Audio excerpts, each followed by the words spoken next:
Ecclesiastes chapter 1. The words of the teacher, son of David, king in Jerusalem. Meaningless, meaningless, says the teacher, utterly meaningless. Everything is meaningless. What does man gain from all his labor at which he toils under the sun? Generations come and generations go, but the earth remains forever. The sun rises and the sun sets, and hurries back to where it rises. The wind blows to the south and turns to the north. Round and round it goes, ever returning on its course. All streams flow into the sea, yet the sea is never full. To the place the streams come from, there they return again. All things are wearisome, more than one can say. The eye never has enough of seeing, nor the ear its fill of hearing. What has been will be again. What has been done will be done again. There is nothing new under the sun. Is there anything of which one can say, "Look, this is something new"? It was here already long ago. It was here before our time. There is no remembrance of men of old, and even those who are yet to come will not be remembered by those who follow. I, the teacher, was king over Israel and Jerusalem. I devoted myself to study and to explore by wisdom all that is done under heaven. What a heavy burden God has laid on men! I have seen all the things that are done under the sun. All of them are meaningless, a chasing after the wind. What is twisted cannot be straightened. What is lacking cannot be counted. I thought to myself, look, I have grown and increased in wisdom more than anyone who has ruled over Jerusalem before me. I have experienced much of wisdom and knowledge.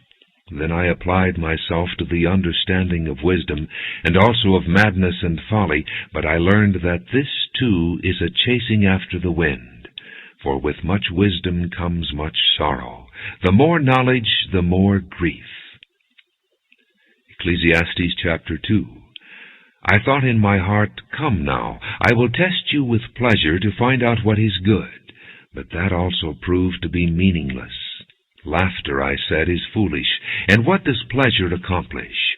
I tried cheering myself with wine and embracing folly, my mind still guiding me with wisdom.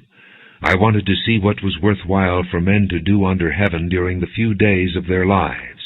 I undertook great projects. I built houses for myself and planted vineyards. I made gardens and parks and planted all kinds of fruit trees in them. I made reservoirs to water groves of flourishing trees. I bought male and female slaves and had other slaves who were born in my house. I also owned more herds and flocks than anyone in Jerusalem before me. I amassed silver and gold for myself and the treasures of kings and provinces.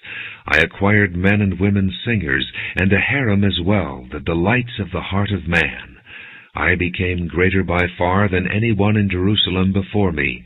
In all this my wisdom stayed with me. I denied myself nothing my eyes desired.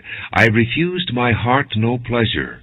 My heart took delight in all my work, and this was the reward for all my labor.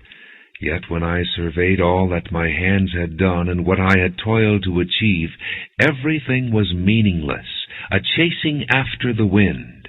Nothing was gained under the sun. Then I turned my thoughts to consider wisdom, and also madness and folly. What more can the king's successor do than what has already been done? I saw that wisdom is better than folly, just as light is better than darkness. The wise man has eyes in his head, while the fool walks in the darkness. But I came to realize that the same fate overtakes them both. Then I thought in my heart, the fate of the fool will overtake me also. What then do I gain by being wise? I said in my heart, this too is meaningless. For the wise man, like the fool, will not be long remembered. In days to come both will be forgotten. Like the fool, the wise man too must die. So I hated life, because the work that is done under the sun was grievous to me. All of it is meaningless, a chasing after the wind. I hated all the things I had toiled for under the sun, because I must leave them to the one who comes after me. And who knows whether he will be a wise man or a fool? Yet he will have control over all the work into which I have poured my effort and skill under the sun. This, too, is meaningless. So my heart began to despair over all my toilsome labor under the sun. For a man may do his work with wisdom, knowledge, and skill, and then he must leave all he owns to someone who has not worked for it. This, too, is meaningless, and a great misfortune. What does a man get for all the toil and anxious striving with which he labors under the sun? All his days his work is pain and grief. Even at night his mind does not rest. This, too, is meaningless. A man can do nothing better than to eat and drink and find satisfaction in his work. This, too, I see is from the hand of God, for without Him who can eat or find enjoyment? To the man who pleases Him, God gives wisdom, knowledge, and happiness. But to the sinner, He gives the task of gathering and storing up wealth to hand it over to the one who pleases God. This, too, is meaningless, a chasing after the wind. Ecclesiastes chapter 3. There is a time for everything, and a season for every activity under heaven. A time to be born and a time to die, a time to plant and a time to uproot, a time to kill and a time to heal, a time to tear down and a time to build, a time to weep and a time to laugh, a time to mourn and a time to dance, a time to scatter stones and a time to gather them, a time to embrace and a time to refrain, a time to search and a time to give up, a time to keep and a time to throw away, a time to tear and a time to mend, a time to be silent and a time to speak, a time to love and a time to hate, a time for war and a time for peace. What does the worker gain from his toil? I have seen the burden God has laid on men. He has made everything beautiful in its time. He has also set eternity in the hearts of men, yet they cannot fathom what God has done from beginning to end.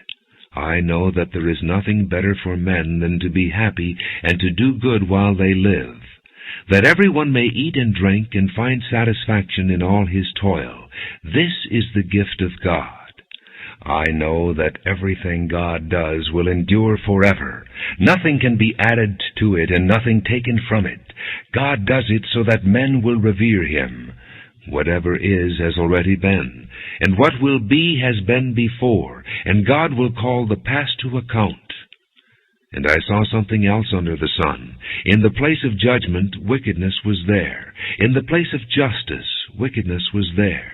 I thought in my heart, God will bring to judgment both the righteous and the wicked, for there will be a time for every activity, a time for every deed. I also thought, as for men, God tests them so that they may see that they are like the animals. Man's fate is like that of the animals. The same fate awaits them both. As one dies, so dies the other. All have the same breath. Man has no advantage over the animal. Everything is meaningless. All go to the same place. All come from dust, and to dust all return. Who knows if the spirit of man rises upward, and if the spirit of the animal goes down into the earth? So I saw that there is nothing better for a man than to enjoy his work, because that is his lot. For who can bring him to see what will happen after him? Ecclesiastes chapter 4. Again I looked and saw all the oppression that was taking place under the sun. I saw the tears of the oppressed, and they have no comforter. Power was on the side of their oppressors, and they have no comforter. And I declared that the dead who had already died are happier than the living who are still alive. But better than both is he who has not yet been, who has not seen the evil that is done under the sun. And I saw that all labor and all achievement spring from man's envy of his neighbor. This too is meaningless, a chasing after the wind. The fool folds his hands and ruins himself. Better one handful with tranquility than 2 handfuls with toil and chasing after the wind. Again I saw something meaningless under the sun. There was a man all alone. He had neither son nor brother. There was no end to his toil, yet his eyes were not content with his wealth. For whom am I toiling, he asked, and why am I depriving myself of enjoyment? This too is meaningless, a miserable business. Two are better than one, because they have a good return for their work. If one falls down, his friend can help him up. But pity the man who falls and has no one to help him up. Also, if two lie down together, they will keep warm. But how can one keep warm alone? Though one may be overpowered, two can defend themselves. A cord of 3 strands is not quickly broken. Better a poor but wise youth than an old but foolish king who no longer knows how to take warning. The youth may have come from prison to the kingship, or he may have been born in poverty within his kingdom. I saw that all who lived and walked under the sun followed the youth, the king's successor. There was no end to all the people who were before them, but those who came later were not pleased with the successor. This too is meaningless, a chasing after the wind. Ecclesiastes chapter 5. Guard your steps when you go to the house of God. Go near to listen rather than to offer the sacrifice of fools who do not know that they do wrong. Do not be quick with your mouth. Do not be hasty in your heart to utter anything before God. God is in heaven and you are on earth, so let your words be few. As a dream comes when there are many cares, so the speech of a fool when there are many words. When you make a vow to God, do not delay in fulfilling it. He has no pleasure in fools. Fulfill your vow. It is better not to vow than to make a vow and not fulfill it. Do not let your mouth lead you into sin, and do not protest to the temple messenger, "My vow was a mistake." Why should God be angry at what you say and destroy the work of your hands? Much dreaming and many words are meaningless. Therefore stand in awe of God. If you see the poor oppressed in a district, and justice and rights denied, do not be surprised at such things, for one official is eyed by a higher one, and over them both are others higher still. The increase from the land is taken by all. The king himself profits from the fields. Whoever loves money never has money enough. Whoever loves wealth is never satisfied with his income. This too is meaningless. As goods increase, so do those who consume them. And what benefit are they to the owner except to feast his eyes on them? The sleep of a laborer is sweet, whether he eats little or much, but the abundance of a rich man permits him no sleep. I have seen a grievous evil under the sun, wealth hoarded to the harm of its owner, or wealth lost through some misfortune, so that when he has a son there is nothing left for him. Naked a man comes from his mother's womb, and as he comes, so he departs. He takes nothing from his labor that he can carry in his hand. This too is a grievous evil. As a man comes, so he departs, and what does he gain, since he toils for the wind? All his days he eats in darkness, with great frustration, affliction, and anger. Then I realized that it is good and proper for a man to eat and drink, and to find satisfaction in his toilsome labor under the sun during the few days of life God has given him, for this is his lot. Moreover, when God gives any man wealth and possessions, and enables him to enjoy them, to accept his lot and be happy in his work, this is a gift of God. He seldom reflects on the days of his life, because God keeps him occupied with gladness of heart. Ecclesiastes chapter 6. I have seen another evil under the sun, and it weighs heavily on men. God gives a man wealth, possessions, and honor, so that he lacks nothing his heart desires, but God does not enable him to enjoy them, and a stranger enjoys them instead. This is meaningless, a grievous evil. A man may have 100 children and live many years, yet no matter how long he lives, if he cannot enjoy his prosperity and does not receive proper burial, I say that a stillborn child is better off than he. It comes without meaning, it departs in darkness, and in darkness its name is shrouded. Though it never saw the sun or knew anything, it has more rest than does that man, even if he lives 1,000 years twice over, but fails to enjoy his prosperity. Do not all go to the same place? All man's efforts are for his mouth, yet his appetite is never satisfied. What advantage has a wise man over a fool? What does a poor man gain by knowing how to conduct himself before others? Better what the eye sees than the roving of the appetite. This, too, is meaningless, a chasing after the wind. Whatever exists has already been named, and what man is has been known. No man can contend with one who is stronger than he. The more the words, the less the meaning, and how does that profit anyone? For who knows what is good for a man in life during the few and meaningless days he passes through like a shadow? Who can tell him what will happen under the sun after he is gone? Ecclesiastes chapter 7. A good name is better than fine perfume, and the day of death better than the day of birth. It is better to go to a house of mourning than to go to a house of feasting, for death is the destiny of every man. The living should take this to heart. Sorrow is better than laughter, because a sad face is good for the heart. The heart of the wise is in the house of mourning, but the heart of fools is in the house of pleasure. It is better to heed a wise man's rebuke than to listen to the song of fools. Like the crackling of thorns under the pot, so is the laughter of fools. This, too, is meaningless. Extortion turns a wise man into a fool, and a bribe corrupts the heart. The end of a matter is better than its beginning, and patience is better than pride. Do not be quickly provoked in your spirit, for anger resides in the lap of fools. Do not say, "Why were the old days better than these?" For it is not wise to ask such questions. Wisdom, like an inheritance, is a good thing, and benefits those who see the sun. Wisdom is a shelter, as money is a shelter. But the advantage of knowledge is this, that wisdom preserves the life of its possessor. Consider what God has done. Who can straighten what he has made crooked? When times are good, be happy. But when times are bad, consider, God has made the one as well as the other.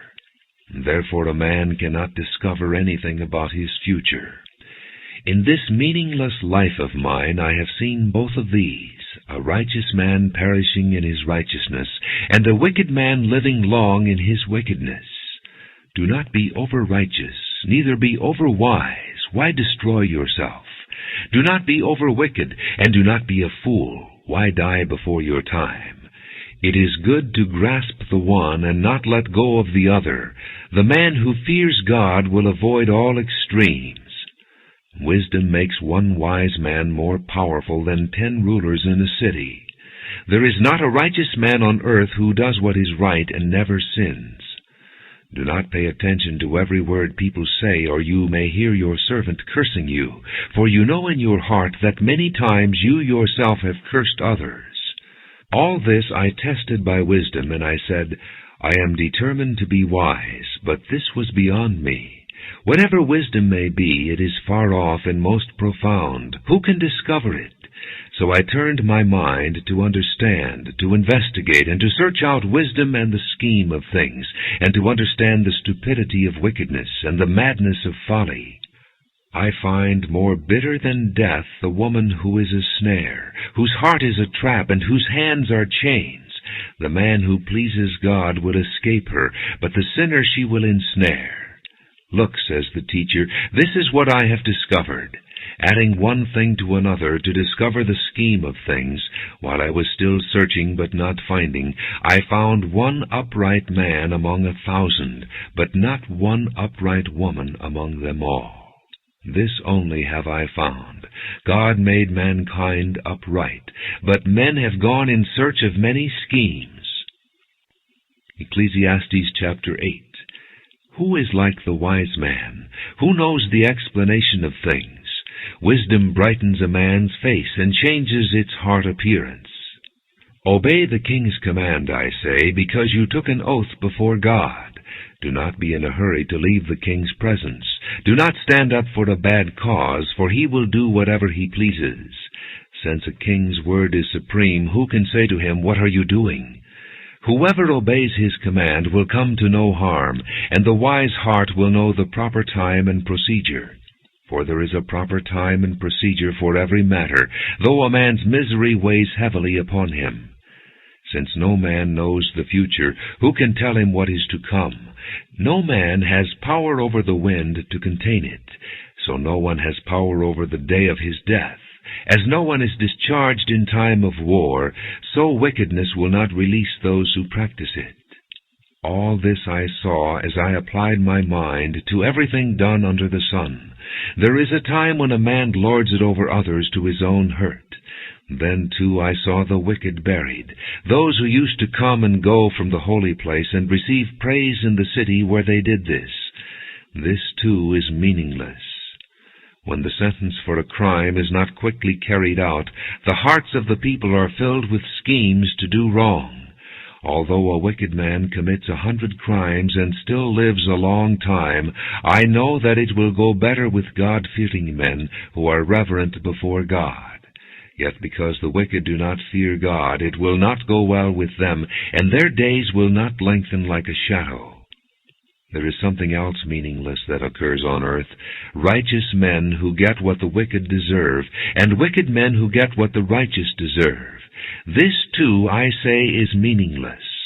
So I commend the enjoyment of life, because nothing is better for a man under the sun than to eat and drink and be glad.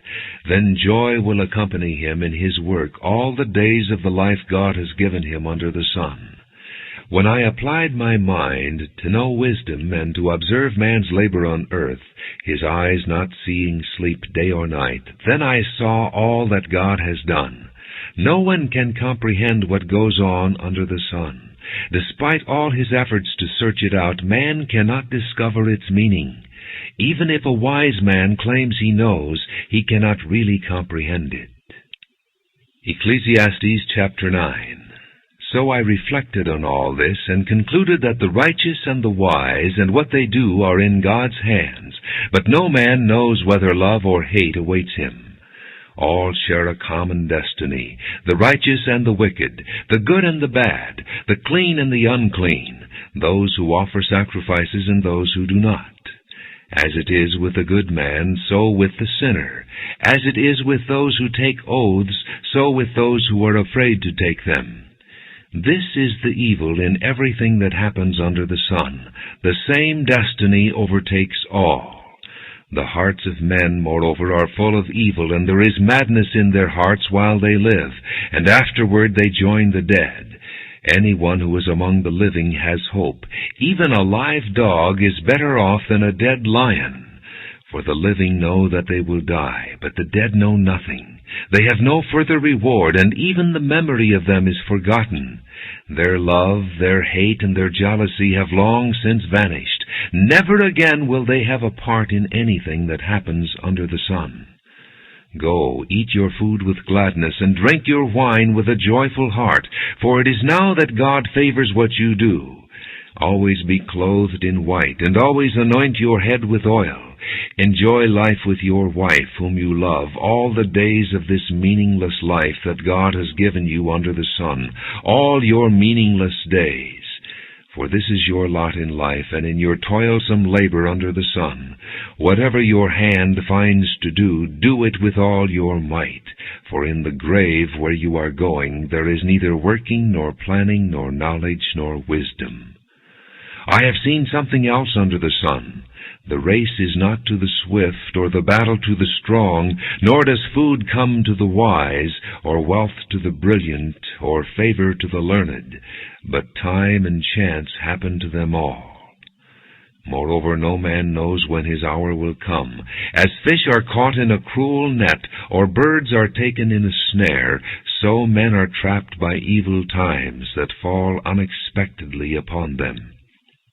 I also saw under the sun this example of wisdom that greatly impressed me.